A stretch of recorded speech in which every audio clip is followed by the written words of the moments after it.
Hey, Friendo, Steve here. Hey, Larson. Welcome back to Going in Raw, the only pro wrestling podcast you need to be listening to. It's Wednesday, which means it's time for us to react to your hot takes from the world of professional wrestling. Larson, which one is up first? It's from Colonel Jack. Jack. Says John Cena's final match should be against L.A. Knight. Yeah. So today, Tuesday, when we're shooting this, it was officially announced that John Cena's final match will be, December 13th, Capital One Center, Washington, D.C. Of course, they didn't name his opponent. They're going to keep that hush-hush as long as they can to build to it. Correct. But according to Colonel Jack, that opponent should be none other than, L.A. Knight. Out of all the names I've heard mentioned as possible final opponents for John Cena, LA Knights has not really been one of them, one of the more prominent ones. I've heard, obviously, names like Gunther. I have proffered Drew McIntyre, although at this point John Cena is not a returning or debuting star, so maybe the new Dolph Ziggler, Drew McIntyre, would not be great for that. Scratch Drew right off that list. What's your top five, man? If Triple H came to you, he says, Larson. So before you mention you get into your Triple H, which is very good, I saw Carmelo Hayes. Not for his last match, but for I think it was Raw or SmackDown, whatever it was, is going to be in Boston. So one of his last matches. Anyways, I thought I'd mention that. So anyways, go ahead. Wait, that's like speculation? Yeah, or just someone was hoping that was going to happen. Yeah. Man, Carmelo, I at the beginning of the year, I'd have said Carmelo. Just looking at where he's at now, number one, I don't know if they're going to have John Cena win or lose his last match. Yeah. If it's... Yeah, it depends who he's against, kind of. It depends on... I'll be honest, I don't even know who he would... Like, if it's against Gunther. Oh, Gunther wins. He should. That's his thing, is he retired Goldberg, he'll retire John Cena. Yeah, Gunther wins that. I don't know. I don't know that he does. I think he retired Goldberg, maybe for Cena, the GOAT, never seen 17, to beat him. Maybe they do that. I don't know. LA Knight is not, I don't think LA Knight fills in any of the boxes that I would kind of like, okay, let's you and I put our heads together. Triple H gives us one directive based on this one thing, all right? Cena's last match, you guys get his opponent, but Cena wins. Give me three names. I mean, I don't want to see it, but the one that makes the most sense, because they've kind of set it up, is Brock Lesnar. Brock Lesnar. That makes sense. That makes sense. What's another one that Cena would win? I mean, he would honestly win against most anybody, but I guess in terms of either the maximum impact in terms of giving someone the rub of being in the ring with John Cena, even in loss, or something that makes sense story-wise. Those are kind of the two primary things, I feel like. Yeah, right. Brock makes the most sense if it's a Cena win. I'll be honest with you. I know this goes against you, but I would put Gunther on that list because, yes, his thing has been he wins a lot. He beat Goldberg. He doesn't need to beat Cena. He doesn't need to beat Cena. He's going to be fine if he loses to Cena. Oh, I don't know. And I think it also adds intrigue. It's like, oh, shit, Gunther's going to get that Cena rub. But then he doesn't. Another name that Cena would definitely win this match. The Miz? Yeah.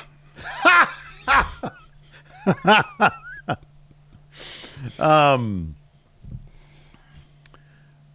already did that. I'm also trying to think of people who he didn't do. I just don't know, like LA Knight. Okay, let's book people. Oh, beat LA Knight. He beat LA Knight.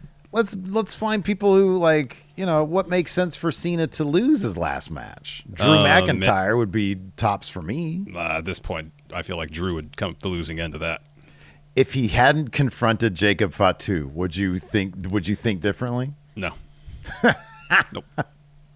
Until I see him being consistently positioned as a main event.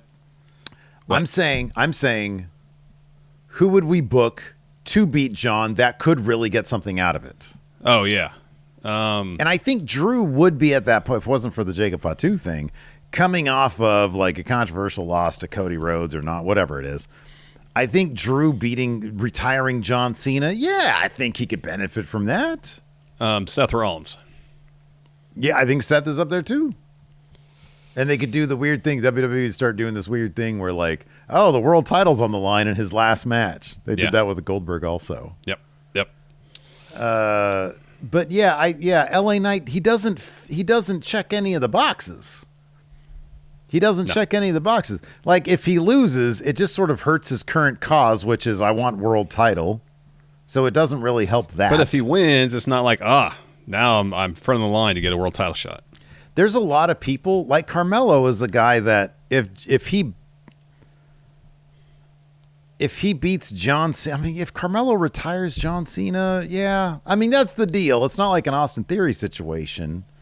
If you retire John Cena, you're kind of a big deal. Yeah. But if you lose to John Cena, you're not really doing any. You're not doing. What does it matter? You know? Well, I mean, again, like the match with Melo, I saw someone propose it, whether it's actually rumored to happen or not, at the Boston show. Yeah, Boston, the last one, because they're both from the Boston area. Mm-hmm. Yeah, right. So. Yeah, I don't know. What about Dom Mysterio? He beats John Cena in his last match. Dom would actually be really good for Cena. You know, obviously he couldn't put the Intercontinental Championship up. Dom would actually be a really great last opponent for John Cena. Sure, I'd be cool with that. And John Cena would win, and I'd be fine with that. What about Jey Uso? There is something about Roman Reigns hyping up Jey Uso, being like, smash this guy. Go after the world title. First thing, retire John Cena.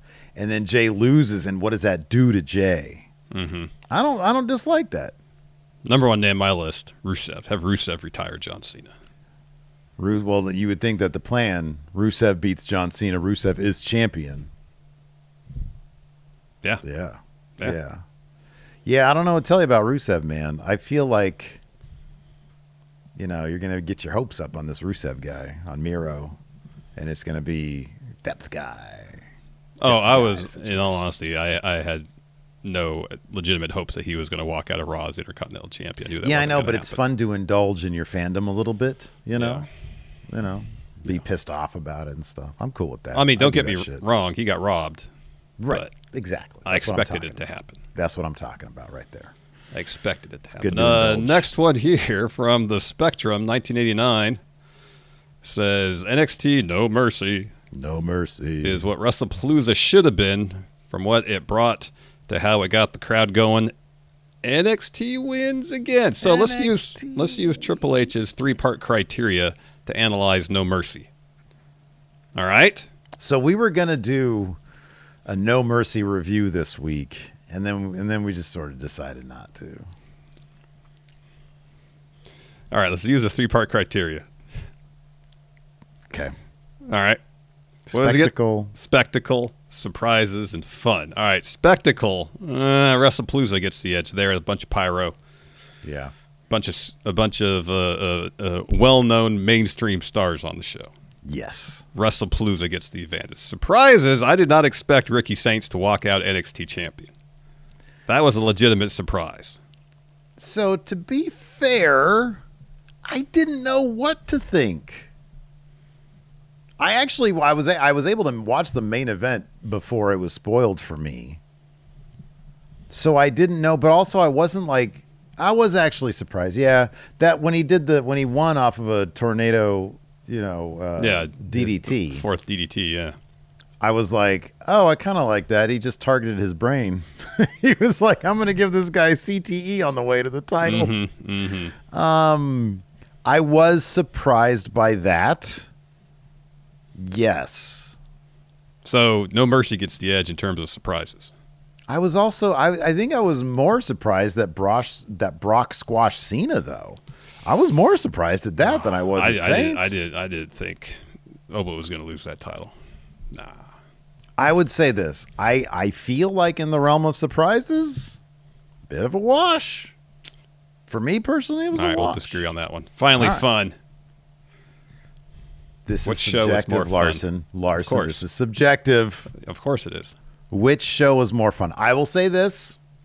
Wrestlepalooza did have the best match of the entire 2-card event. If we're taking a look at both, which had the most fun match for my money?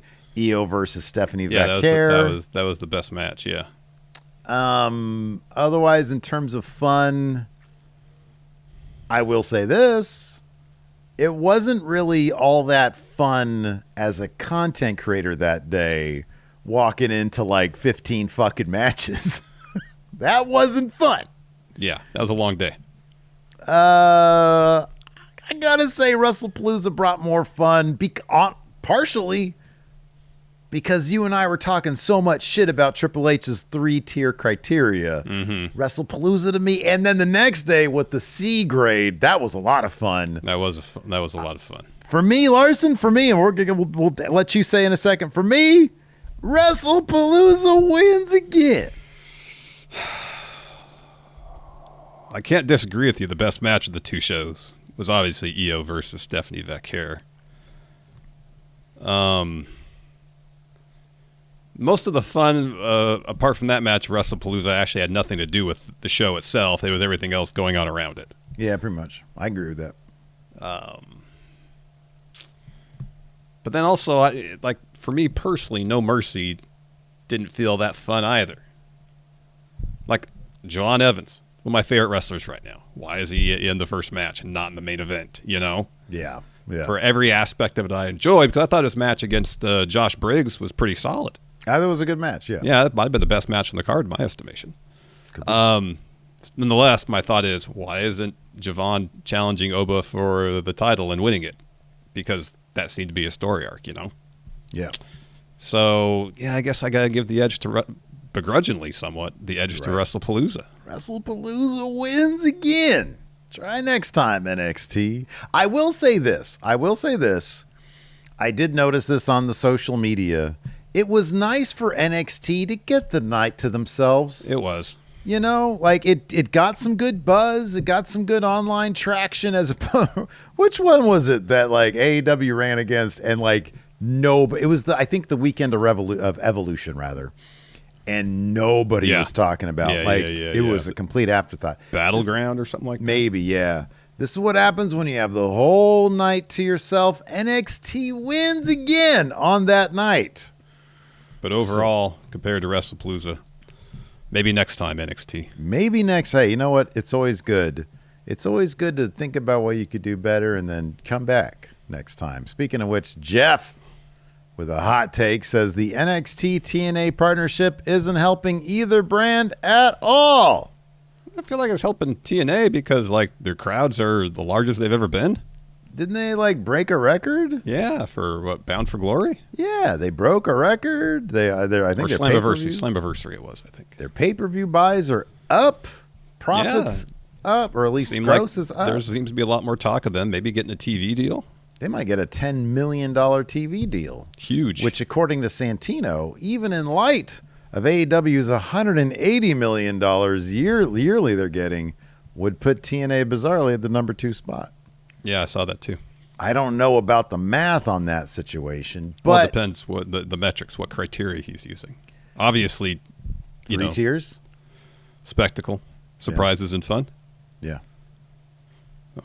I need a deeper dive into TNA's programming before I can determine that. Nonetheless, I feel like the partnership is helping out TNA a ton. It is. NXT, I don't know because I honestly don't know. Because we were watching the kind of the early phases still of the whole TNA thing. And I'm not going to say it was a TNA partnership that kind of had us sour a bit on covering NXT on a weekly basis. But I wonder if they had things, NXT that is, planned going forward that had to be changed because of the TNA deal. I don't know. I'll say this. I don't see any way that... I don't really think it would have. It's hurt NXT at all. I mean, you look at silly things like their ratings. Their ratings are still really strong. A lot of the fan base that I've noticed really seems to be into the invasion, the crossover stuff. So I feel like it's gotten some positive buzz. They're doing stuff that people thought I think wouldn't have been possible before, and NXT and Shawn Michaels is given the leeway to do it. And I think people are invested in it. I do. I mean, whether or not it like NXT would have been more creatively interesting to us, I mean, look, this is obviously a thing that we differ with on, there's a chunk of our audience that are like all about NXT, and that's great for them. And I'm glad they're enjoying it. It just hasn't really resonated with us. But I think for the people that enjoy NXT, I think they've enjoyed this. The ratings are good, and the buzz seems to be all right. So it definitely hasn't hurt either promotion. I don't think it's hurt NXT. In which case, I think it at the very worst, it's sort of stood pat. But I think it's helped them. Yeah. Hot take here from that schoolboy. That schoolboy says the NXT and TNA invasion storyline is way too early. This should be the climax of their partnership. I find it hard to think of where they go from here. Maybe this is climax of their partnership. I think there was like a report that there's plans to do a lot more. I don't think, I think, look, right now at this invasion special, you've only got 3 things on the schedule. Yeah. You've got it's men's the 2 Survivor Series style matches, men's and women, and then the tag team winner-take-all match between Dark State and the Hardys. Yes. This storyline is going to continue at the least until Santana beats Trick Williams for that TNA championship. I agree 1,000% with that. I think the Hardys are going to win the NXT tag titles as well. And so I think that'll be a huge benefit to NXT to have the Hardys showing up on NXT. That's a big deal. It is. So look at it this way, I guess. The Invasion show itself is not kind of the culmination. It's the start of the next phase, ramping up the tensions between the 2 companies, I would think. The original Invasion, it kicked off with Shane buying WCW, and then the subsequent WrestleMania when Booker T showed up and everything, and they had like couple of the natural born thrillers up in the crowd or whoever they were able to manage. Box, yeah. Right. Then you had the Invasion pay-per-view like 2 months later. And then it went all the way into Survivor Series, November. Yep. So, yeah, this is going to be, this will escalate even further. So I think that I loved the idea. I mean, that was one cool thing that I really liked about No Mercy is, Ava announcing Invasion. I was like, oh, that's cool. That's what a great way to bring back that old name. So I'll maybe when October 7th, so it's a week from today, I'll check that shit out. We should actually probably do a review of that. Will it bring us back to NXT?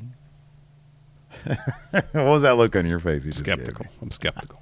Before we get this next hot take in really quick, we're in a new month, which means a new predictions challenge. That's right. If you want in on the Crown Jewel Perth AEW Wrestle Dream Predictions Extravaganza, I got to come up with some prizes for the October one. If you want in on it, it's always a lot of fun. Patreon.com/Stephen Larson. Click on the Friendo Club setup or click join to become a channel member right here at YouTube. You can participate in the predictions challenge along with hundreds of other friendos, all vying to be like Larson, a 2-time predictions champion, or even for those who haven't won it yet, like Steve, who's a 1-time predictions champion. So yeah, that's how you do that. You also get access to our bonus episodes and our question threads for the recap episodes. So join the Friendo Club, and that happens. Yeah, something like that. My punctuating remark there. There we go. That happens. The Scots have a hot take. It says, while neither company is doing their best work at the moment, Triple H should be a little embarrassed that Tony Khan can book a show at the same level. 30 years in the business versus a nerd with a bunch of money, lol. Dude, I'm of 2 minds on this one here. I have kind of like I'm sort of both sidesing this. on one hand, Tony Khan has successfully booked a wrestling promotion into $185 million a year. Yes, he's had a lot of money to buy a lot of great talent. And maybe that makes things easier. But, he books these pay-per-views that are wildly successful. I know he doesn't do the wrestling, and sometimes maybe it's easy just to sort of set up shows. But his product doesn't really do what WWE does.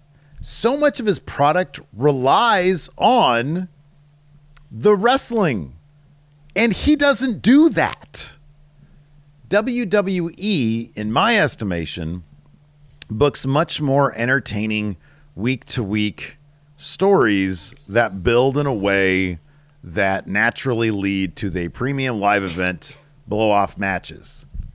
He knows the language much better than Tony Khan does, and in my opinion, that's a much harder thing to do than what Tony Khan does. So yeah, Tony Khan has successfully made a shit ton of money now, because I think they stand to profit between $60 and $75 million a year, which is very impressive, and nobody else has done that. But I feel like Triple H, there's a reason why WWE gets the big deals that they get, because he books his stuff in a way that I feel like it's not that easy to do, and I don't think Tony Khan does what he does. I mean, if you kind of take a wider view of things and look at what WWE is doing in terms of how compelling their stories are versus what AEW is doing, I think whatever gap there gets narrower. Obviously wrestling television, doing it 52 weeks a year, every year, no off season, is an incredibly difficult task. Continually make it as somewhat compelling. But, and you could debate about the details, but, the sentiment here expressed by the Scots, while neither company is doing their best work at the moment, that seems to be maybe obviously not unanimous. I don't even know if it's a majority, but it's a common sentiment amongst at least the comments that we get in our videos and these hot takes threads. That WWE is a bit of a lull. AEW, likewise, maybe not hitting on all cylinders. So I guess in terms of 2025, the race of competency here is pretty close to a draw. Yeah, I don't know. This is just for me. I would still watch any episode of Raw, unless it's like a special, oh my God, we're going to have Hangman versus Okada episode of Dynamite. It's just, I don't know. It's about the characters and the stories and stuff. And I feel like look, man, I could sit here and write down time for an all-star match. Just write down a bunch of names. Well, let me ask you this. If Tony Khan is the one booking the shows and as well as coming up with storylines, yeah, he's not, but neither is Triple H in this regard, getting down to the details of the matches, but wouldn't Tony Khan want certain story beats to happen during or following a match to lead to the next segment that he has planned and booked out? So in that sense, he is a little bit involved in the wrestling aspect of it. Yeah, I don't think I don't know. Yeah, I don't know. I don't know about like the kind of I don't know how all that works. I don't know, because I don't think it's simply as simple as like, oh, we're gonna have this show on the match, or this match on the show, this match on the show. Oh, you're right. I'm boiling it down. I am oversimplifying it. You're right. I am oversimplifying it. But I do feel like what WWE does is it's more complex and it's more impressive than what AEW does. I think AEW has got so many great wrestlers, but I think there is some truth to my gag about time for an all-star tag match. Here's a bunch of names. Y'all could do some really cool shit out there. Yeah, sometimes there's those kind of filler tag matches. There's a kernel of truth. I think the one thing that I'm really bummed out about is that I think the one story that I think Tony Khan is actually coming up with is now sidelined because the clone storyline can't proceed because Hologram. So if Hologram hadn't gotten hurt in about 2 weeks' time, you'd be Dude, it might be like fucking Singing a different Citizen song. Kane. It might be Tony Khan, Citizen Kane, you know. Yep. But, yeah, look, overall, that's why I say I'm kind of two minds. I think what WWE does is more impressive, and it's more difficult to do than what Tony Khan does.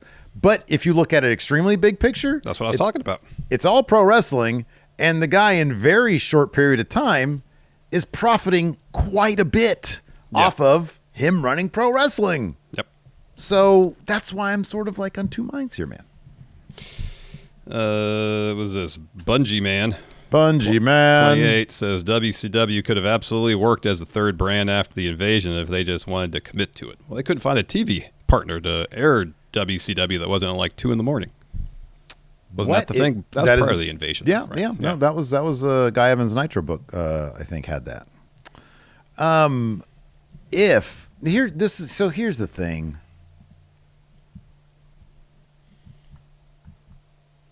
I do not think that, let's say, for example, McMahon was willing to take SmackDown and be like, okay, this is going to be the WCW brand, right? Who would he have used?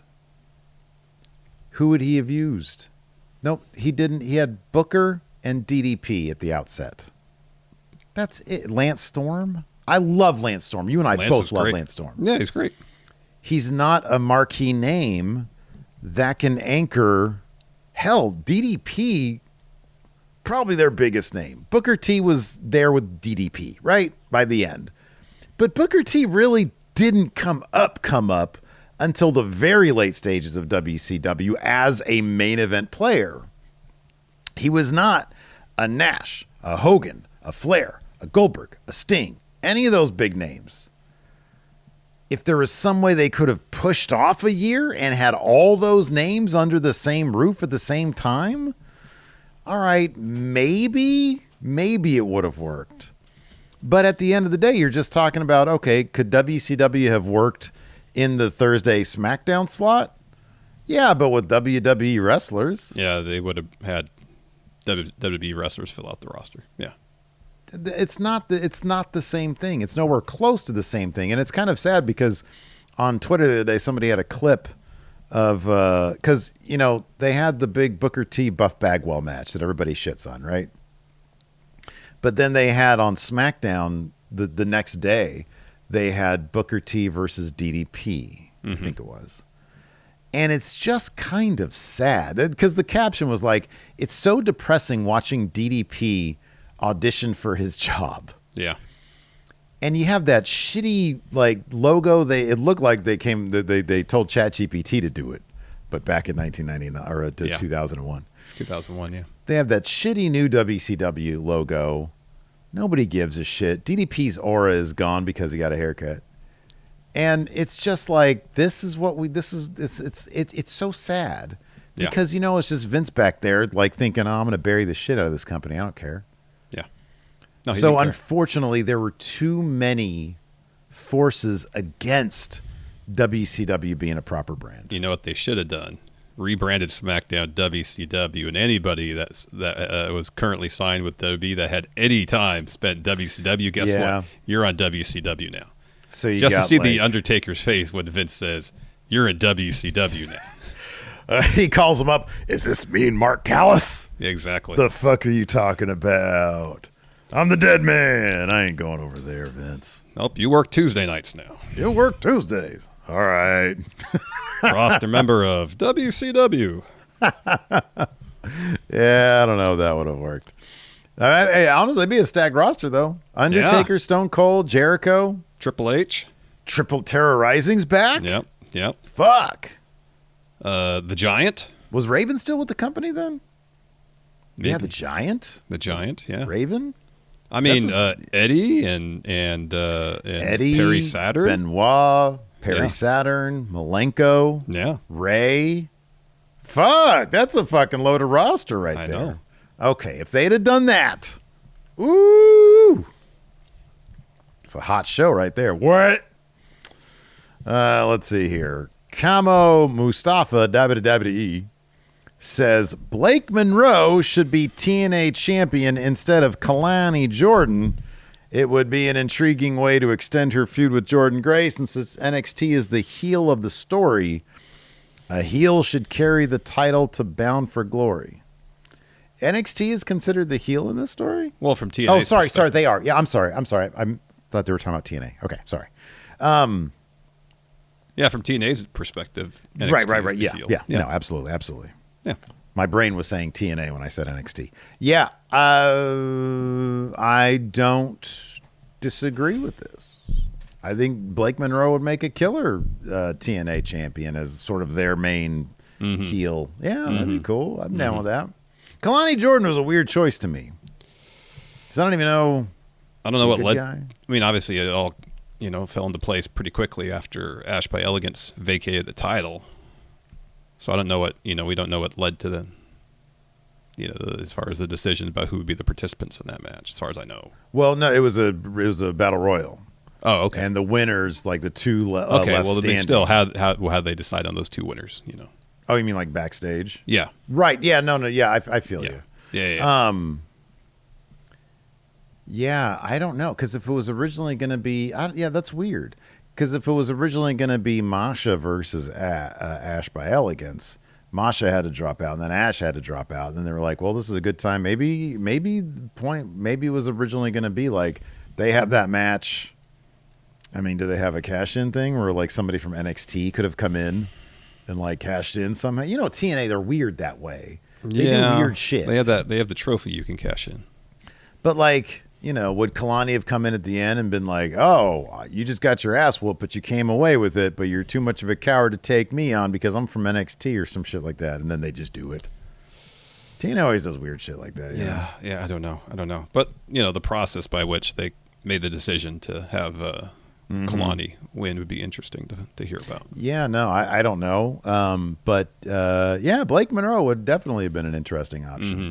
I mean, I understand her more than I understand Kalani, just because like the stuff that I keep up with NXT. Yeah, I get Blake Monroe. Yeah. Andre Holly here with a hot take says Jade Cargill and Tiffany Stratton are both miscast as babyfaces. Tiffany has always given conceited mean girl vibes, and Jade's in-ring moveset will work best served as a badass heel. Tiffany, I feel like they kind of saw the writing on the wall. As a bad guy, she was getting cheered by the fans, and they really liked her, so they were like, I'm just going to make her a good guy. And so they did that. And I feel like still, if Tiffany tried to go heel, it would be a matter of weeks before the crowd was, because she was actually fun as a heel. Mm-hmm. And people, they love to cheer that shit. Yeah. Jade, I feel, Jade's just Jade. Yeah. Like she has the arrogance. She has the confidence. She's got the swagger.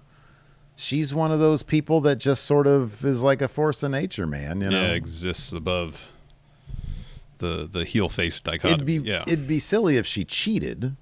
Yeah. And she does talk shit to people. Yeah. So I don't think I don't think Jade is like, she's not a heel, but she's not like, a pushover babyface either. Yeah. The Farting Monkeys. I love how much you love that name. Has a hot take, says Bayley's new split personality gimmick is lame. It feels forced and awkward. Not sure what the end goal is, but I don't see it helping her in the long run. First things first, there is no end goal.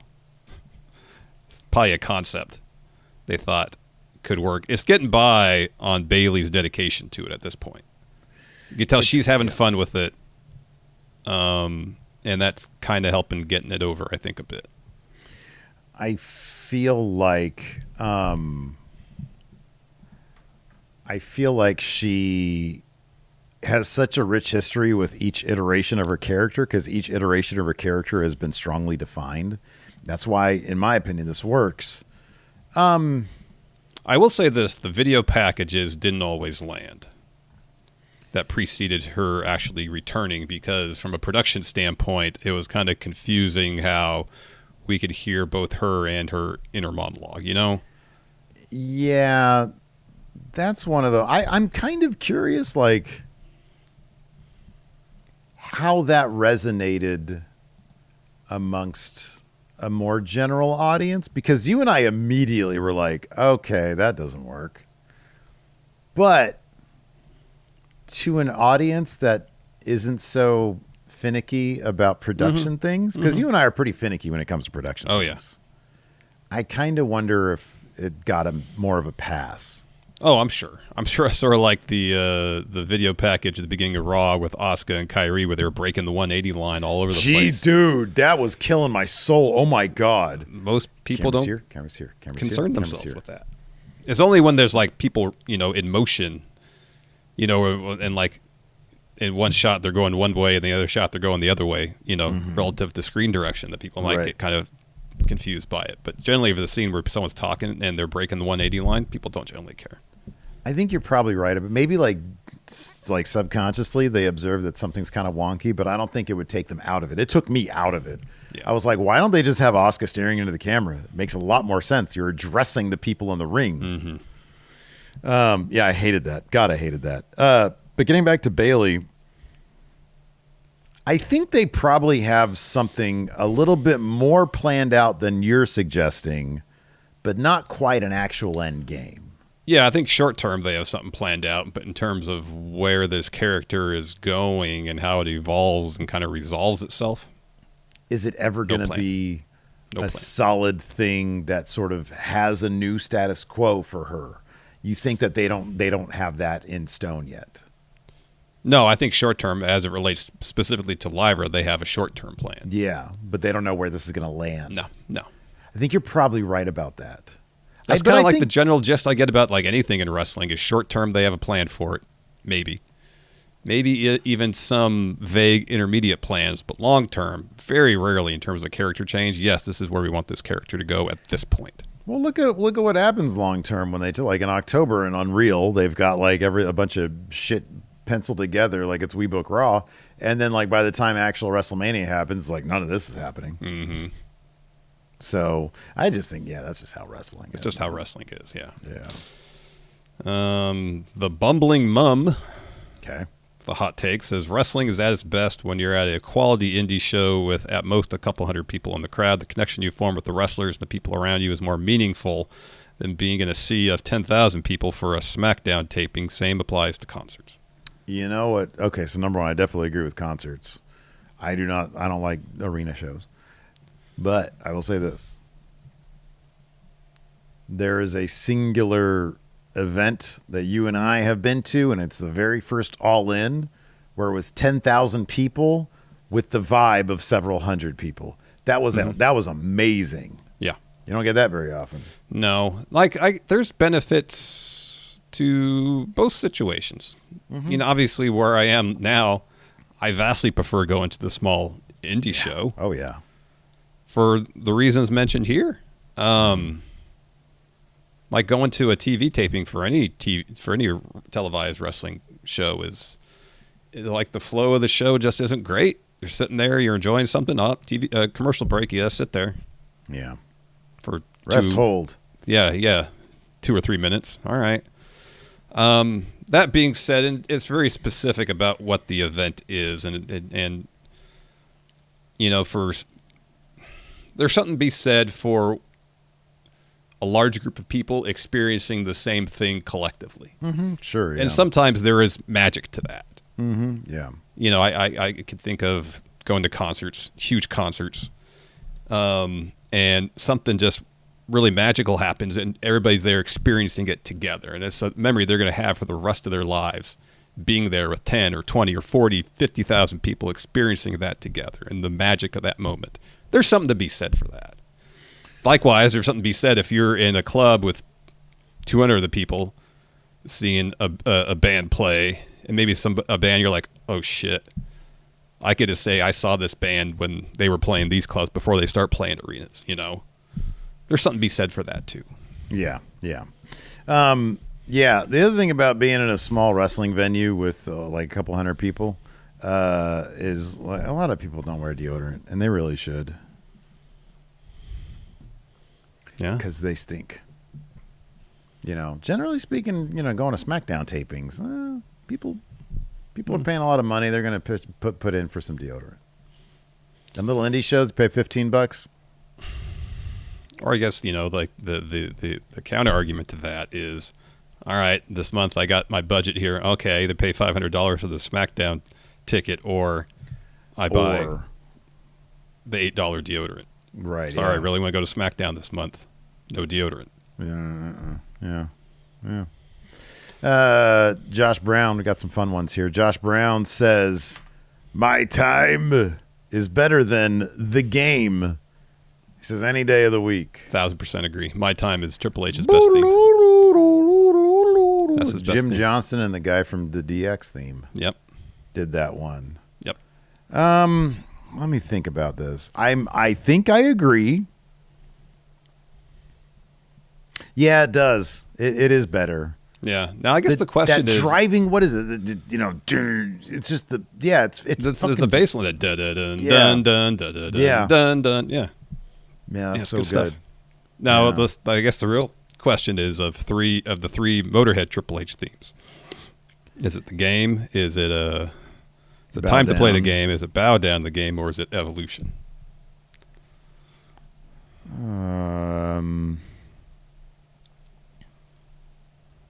It's me. It's the game. It's all about the game, and now you play. It's all about good. You can't take it.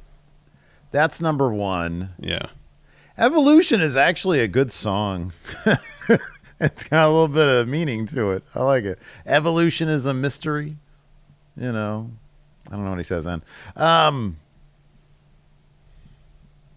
Bow Down does sound like a B-side. It does. It sounds like a B-side. So I'm going to go the game, Evolution, and then the game B-side. Okay. I don't think I disagree with that. Okay. There you go. Yeah, but my time is way better than all three of those. I will say this, though. The Tron for the game is better than the Tron for my time. Oh, I always liked when he came to the stage and there was that light under him that was that's cool. Though you're right. That's cool. I'm saying the actual Tron, though. Oh, yeah. Because if you remember, at least the first one, it had like Arial black font, H, H, H. Yeah. And I'm like, why did they choose, and just against black, why did they choose the most boring possible font? It's like the John Cena font. Yeah. There's so much other stuff going on there. Like, people aren't going to pay attention to this. That could be. And then it's just a montage of pedigrees. Yeah. Yeah. Yeah. Maybe I just sold myself on the My Time Tron. All right. I'm curious to get your thoughts on this because you're not the Trekkie that I am, but you're a Trekkie. I've seen all of Next Generation. I don't necessarily remember everything in the same level of detail that you do, but I've seen the entirety of the series. Phoenix no Kiseki says, not all Star Trek Next Generation Season 1 episodes are rubbish, just most. It was the Season 1 episode where they phasered that dude and he blew up, right? That was Season 1. Yeah. It was very good. Yeah. If nothing else, that moment is fantastic. This might be a hot take for Star Trek Next Generation fans. Season 1 is actually better than Season 7. I have noticed this, and this is kind of a late revelation for me. Number one, crystalline entity, right? I do love the crystalline entity. How can you not? Season 7, it's when you go back and watch it now, it's clear as day that they were so busy, the best minds at the time, mainly Ronald D. Moore, were so busy working on Generations that they left like the C team in charge of Season 7. Couple of good episodes, and the finale is great because I think they also had those guys work on the finale. But the finale is great, but my God, they dropped some fucking turds Season 7. And on top of that, they lit it like a fucking sitcom. It was so bright and like overlit. It's infuriating, but they've got some awful episodes in there. Some of them are so bad. There's like one called Masks where there's one where the Enterprise had accumulated so much information that it became sentient. And they did this like holodeck train program where they were trying to figure out what the fuck the Enterprise was doing. And it was horrible. There's an episode called Masks where, like, I don't even know, like some aliens were like inhabiting the bodies of some of the people, and they were wearing these really goofy ass masks. Some of them are horrible. Mm-hmm. Season 1, at the very least, it has the charm of being new, and they're trying to figure out what the fuck they're doing. And so some people are acting kind of out of character. But yeah, they got that weird shit, like the dude's head exploding. Yeah. They have like the really fucked up, freaky episode where Tasha Yar dies. Yeah. And it's just this glob of like goo on a planet. And like Riker gets sucked up by it, and then it spits him back out. Oh, it's horrible. But it's also like kind of scary. So yeah, no, I think season 1 I like better than season 7. Season 7, you can tell even the actors were kind of like had senioritis. Yeah. They're like, let's just get to the movies, please. Yeah. That's where the real paychecks came in too. Oh yeah. Oh yeah. Yeah. Yeah. So anyways, but yeah, no, season 1 Next Gen. I mean, there are some all-time stinkers season 1 as well. Oh yeah. Oh yeah. But, season 7. I used to watch the reruns when they were on at like 4 or 5 o'clock. Oh yeah. Yeah. Same. That's how I got introduced to them. And so, once you watch one and then like, oh, this is a season 1 episode. Oh yeah, yeah. But now I go back and look, and it's like I used to watch, and I know this is a season 2 episode, but do you remember the Royale? It's when Riker, Worf, and Data go down to this planet, and there's a casino there. Mm-hmm. Okay. And it's kind of fucked up because you find out that like the casino was like built or constructed by these aliens who were trying to like make this astronaut from like 200 years earlier, is like a NASA guy, feel better about being there because he's stranded. Mm-hmm. So they took this book that he was reading, this bad casino book, and they made it into like his reality. Mm-hmm. But like it just played over and over again all the time. And so he went kind of crazy, and then he just died. Yeah. It's fucked up. Yeah, that's messed up. But like I used to hate that episode, but then now I watch when it's on, I can't put my remote down. Yeah. Or I do put my remote down. You put your remote down, yeah. Can't watch turn it. Can't pick it up. Yeah. Yeah. Anyways, that's going to do it for the show today, everybody. Thanks for tuning in. We appreciate it. Till next time, we'll see you guys around. Goodbye.